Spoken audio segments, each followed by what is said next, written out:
welcome to Tech Talks. My name is Michael Bertoni, and I'm the founder and CEO of Philly Tech. Again, this show is dedicated to entrepreneurs, tech startups, and software company success. We're here to interview great people in the technical field and really talk about how they're changing the world through software. So I'm really excited to be with Joe today, Joe Conley. Joe, it's great to see you. I've known Joe, I actually knew Joe before I started Philly Tech. And we met like about 6 years ago. And Joe eventually got into this great company called Buyside. So Joe, tell us a little bit about your background and how you got involved in tech, and tell the audience about what you're doing there. Sure. First, thanks for having me. So I've been probably like an individual contributor / full stack engineer for a good 10 years. Worked with a couple different startups, co-founded one, joined another. But it always kind of worked on data analytics, data engineering, kind of scaling data, and starting to get into machine learning more recently as well. So I worked with some great companies in the area. Before I joined Buyside, I was with Chariot Solutions, a great local consulting shop, which everyone has high regard for. But again, just kind of focusing on just data problems, how to scale data, and then how to analyze it and actually leverage it and make good use of it. So in that context, I'd done some individual contributing work for roughly a decade or so, and then helped out with some startups at the founding level and things like that. But then recently, about just under 2 years ago, came across this opportunity at Buyside, and really kind of checked all the boxes for me. Really, it's as far as what they're doing from a data analytics perspective, what they had done, which was awesome, but then where they wanted to go, which was super awesome vision there. And then just a chance to actually lead a team, really kind of build out my own team and kind of, get the right guys in place and guys and gals, and really kind of build out a team with the folks that I wanted. And again, that just speaks to how great of an area the local Philly area is, just as far as tech talent goes. Really kind of just the wealth of talent, both at the junior and senior level. And so I was definitely excited to kind of have that sort of leadership role and kind of shift my focus, not necessarily just shifting it, but kind of my initial focus kind of scaling the data part, and then now trying to focus not only on scaling the data, but actually scaling a team and help them and grow them as future leaders as well. Yeah, it's very exciting. I mean, so Buyside is a great company, right? Typical software startup, right? Their use case is they help real estate professionals, right? That's the use case.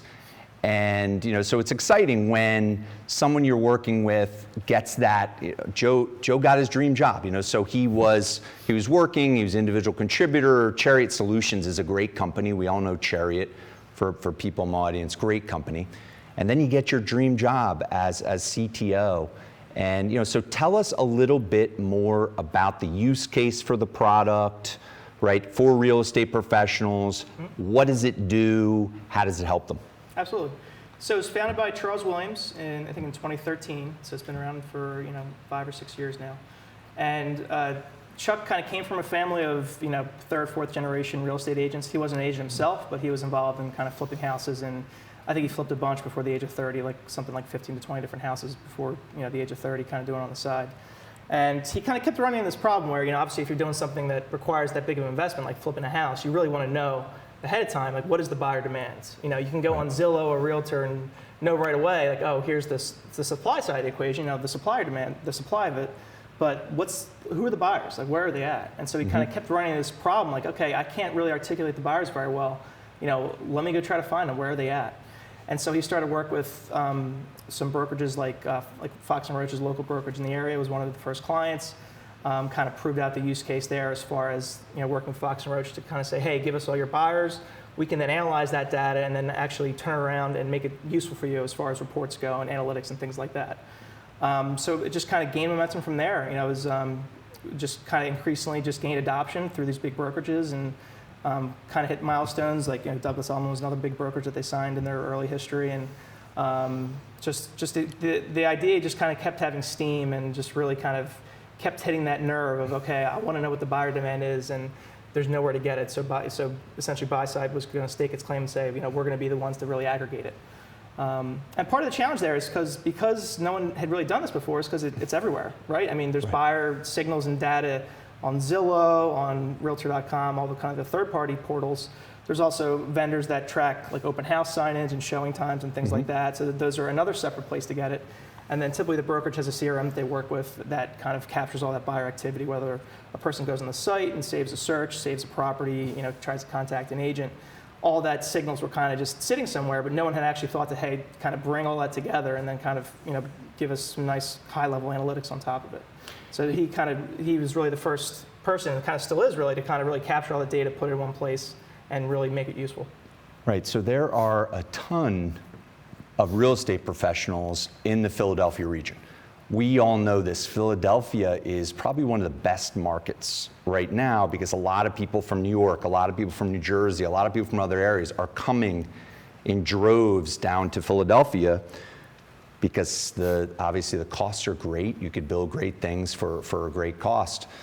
So one of the things that's really cool, so when startup starts, you get Fox Roach. Fox Roach, guys, now is Berkshire Hathaway, right? A little bit of a bigger brand, great stuff, right? So explain, what I'm very interested in is the data sources, right? So you're essentially this product, guys, it's getbuyside.com, right? That's how you get to it. For real estate professionals out there, it gives the real estate professional what they need basically to do their job, to make sales, right? To find buyers, things of that nature. But tell the audience a little bit about the data. So what are the typical types of data sources, right? So we'll start there. And then I want to understand from let's tech it out a little bit, from a data engineering perspective, how are you getting that data into the platform? Sure. So the biggest data source is really the brokerage's CRM, or their own sort of internal tech supplier or tech vendor. So typically, brokerage will take foxandroach.com. Typically a consumer will go on that site and they'll have an account with them, and then they'll do some activity on the site, say search for a listing, set up a save search. So if they have certain neighborhoods or property types or price ranges that they're interested in, that can be kind of quantified as a saved search. So that's kind of one of the main data points that we like to capture. If they see a property they like, they would save it as a favorite. That's another sort of data point that we would capture. If they really like a property, they want to talk to an agent to kind of find out more. That's, again, another data point that we would capture as well. So that's sort of the most, populous sort of data point that we capture from the brokerages. And then in addition, I kind of touched on those third-party data sources. So if a real estate agent brings a client to an open house or a showing, there are third parties that will capture that information, just capture very high-level consumer information, kind of first name, last name, email, and then kind of associate that with the agent. So then we would talk to that separate vendor who sources all that third-party data, and then kind of set up a separate integration on behalf of the brokerage to consume that data as well. So that's sort of the more direct buyer activities, and then we kind of have more of the high-level sort of kind of Google Analytics type data that you'd think about. So that's sort of if anyone is on Zillow.com and views a listing, for example, or any of the kind of consumer portals and things like that, just sort of high-level view stats, share stats, inquiry stats, that sort of thing. So we take both kind of the more direct buyer activities, and then sort of the high-level, just general, might not be as strong a signal, I'm just kind of clicking around, maybe it's not as indicative of true buyer intent, but we capture all of it and then try to organize it and present it in a way that makes the most sense for the agent. Right, and then, so in terms of the actual data engineering part, right? So you have these data sources, and this gets into your expertise, so you could tell the audience about your core expertise and what you do. But so once you have these data sources set up, and then you got to bring them into your product, then you got to obviously present them on the front end, create a great user experience. So maybe explain to the audience, the types of technology you're using, how you do that within the product. Great. Yes, that's definitely probably our biggest core competency as far as just the general real estate industry, is our ability to kind of capture all this data, do it well, and then kind of normalize and structure the data in a way to make it useful. So from a pure kind of data engineering perspective, it's technically be considered an ELT platform. So what that means is, I think historically you might have heard the term ETL, which is extract, transfer, load. Typically, if you hear that term, it's more like, just grab the data and then just put it somewhere. Whereas with ELT, it's a bit, the dynamic is a bit shifted, where it's, you grab the data from wherever it is, But before you try to do any sort of transformation, you store it somewhere. So for us, it's AWS. We have a lot of our services in AWS.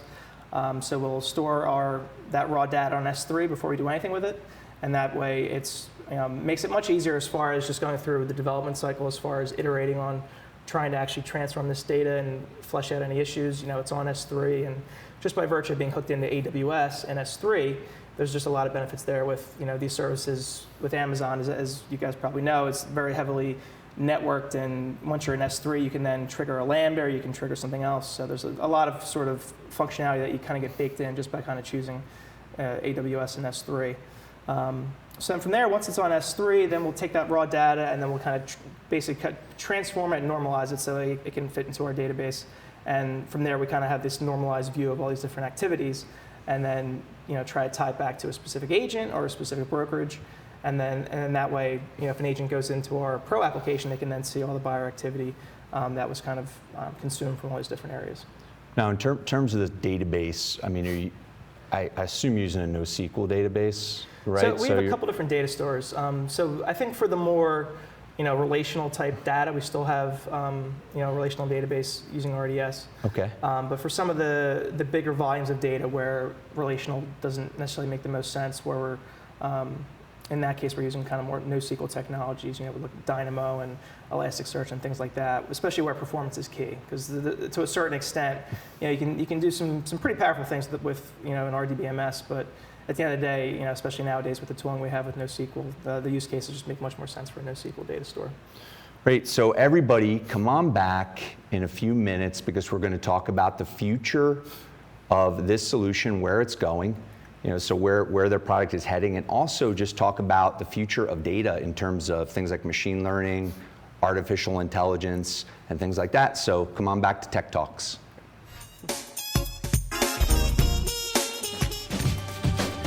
Say we've got grit, and we'll take it as a compliment. Because it's our uncommon drive, our spark within, that brings us together and sets us apart. We are temple made.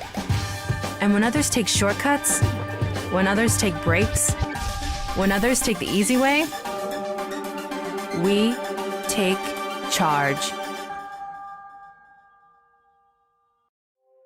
Add us on social media to watch bloopers, behind-the-scenes footage, previews, and more.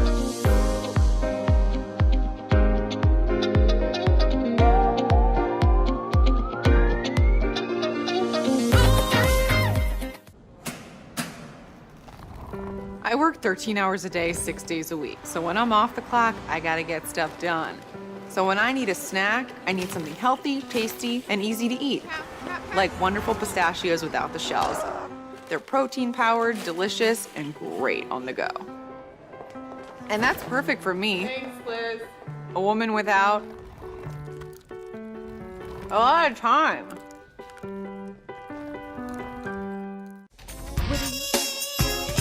Welcome back to Tech Talks. I'm here with Joe Conley. He is the CTO of Buyside.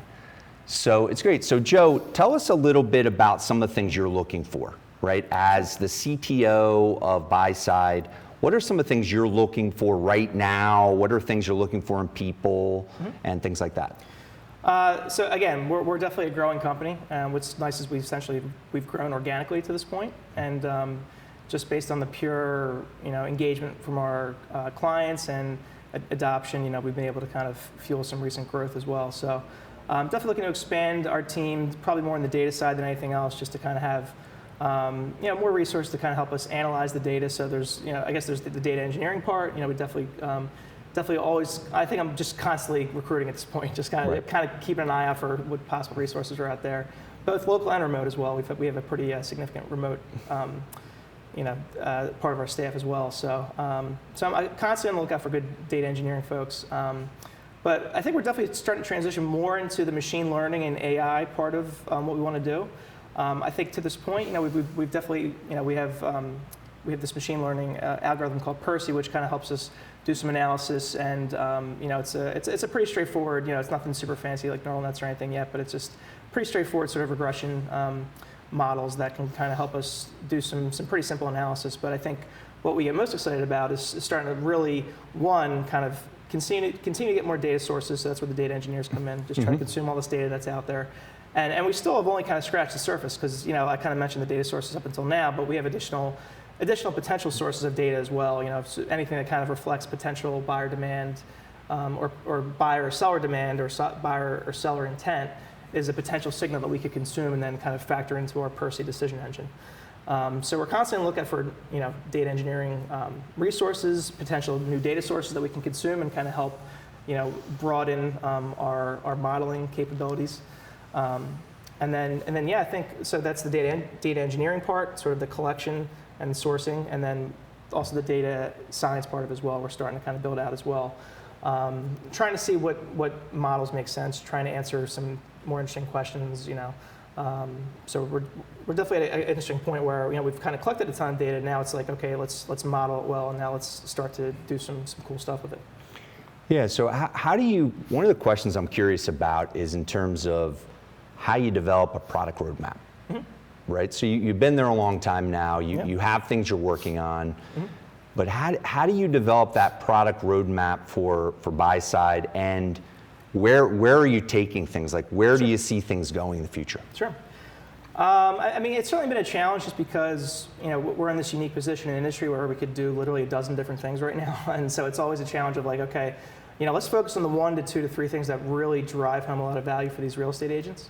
So as far as kind of building out a roadmap goes, that's kind of always first and foremost in our mind. Like, you know, how are we serving these agents best, and how can our decisions as, you know, having a product manager or myself in a decision-making role, you know, how can we develop this technology to really serve their needs the best? Because there's always that, danger of kind of the, you know, shiny new object syndrome, where, you know, we have all these bunch of cool ML and AI tools. We have all this data. You know, we could do a million different things with it. But at the end of the day, you know, what's really the ROI here? Like, what's really going to drive home value for the agent, keep them happy, keep them engaged, and, you know, keep them, you know, satisfied with our product. So, you know, without getting into, you know, super specifics, you know, at a high level, we're really just trying to really leverage the data and make it more available to the agents. You know, up until this point, they've kind of gotten most of their value out of using our system, you know, coming to get Buyside and their own instance of the application, both on their consumer site and their agent site. I think now we're starting to see, as far as our roadmap goes, more of a transition to, again, kind of playing nice with the agents and where they live. So, for example, we've recently built out our API, again, using some AWS tools like API Gateway and a newer framework called Chalice. We built out this API to help, you know, the agents, third-party vendors consume our data as well.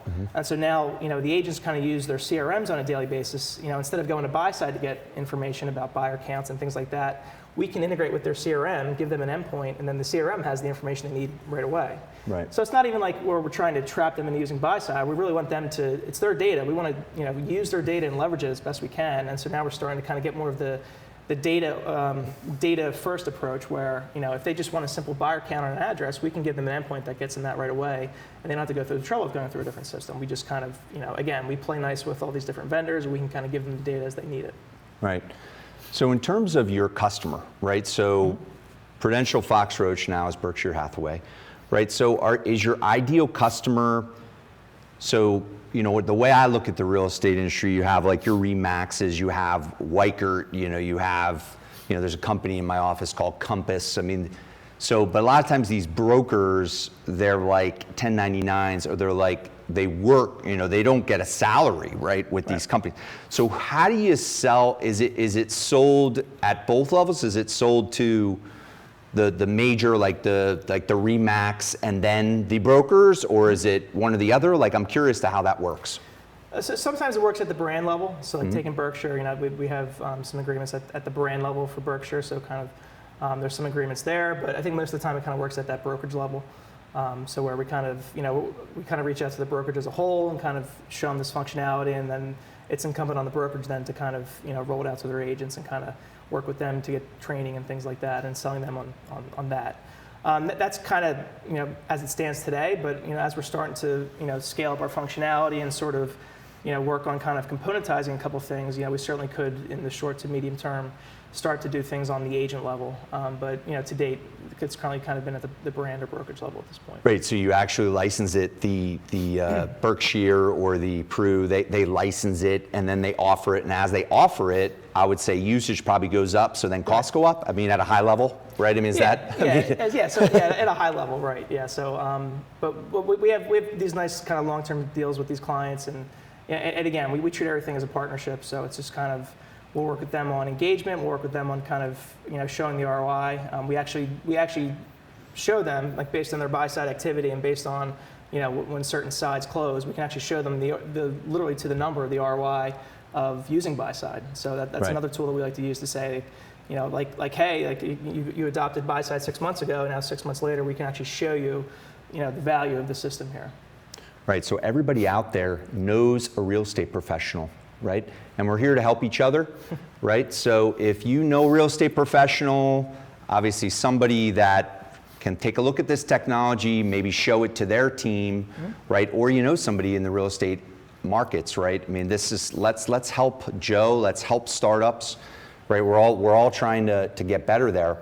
So Joe, let's shift a little bit. I want to talk to you about the future of machine learning and AI, right? So you have a use case, obviously, for data or for real estate professionals, but I'm curious to your opinions on the types of technologies that are out there in terms of AI, where AI, machine learning is going in terms of not only just the real estate industry, maybe you can talk about it from that, but just the overall, because your expertise is in data and these areas. So tell me your thoughts on that. Sure. So just based on my kind of recent experience, both at Buyside and doing some recent work in the area around big data and machine learning, it's definitely been neat to see sort of the short-term, sort of narrow AI advances. Again, we have a specific use case. Let's pump a bunch of data at it and model it, and then we can actually get better than human performance. Right. So there's been some great tooling just around sort of narrow use cases. I think what I get most excited about as far as potentially going toward more AGI, artificial general intelligence, is kind of things like how neuroscience might inform potential paths in AI.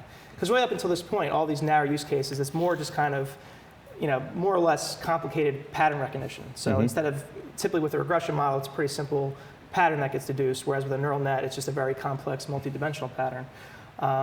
So again, it kind of feels, just from my personal experience, that the narrow use cases as far as neural nets go and things like that might have sort of a ceiling or an inherent limitation there. Whereas with sort of general intelligence, general AI, it seems like there's things like that are going on in neuroscience. And Numenta is a company that I follow pretty closely as far as being able to try to really kind of model intelligence intelligently.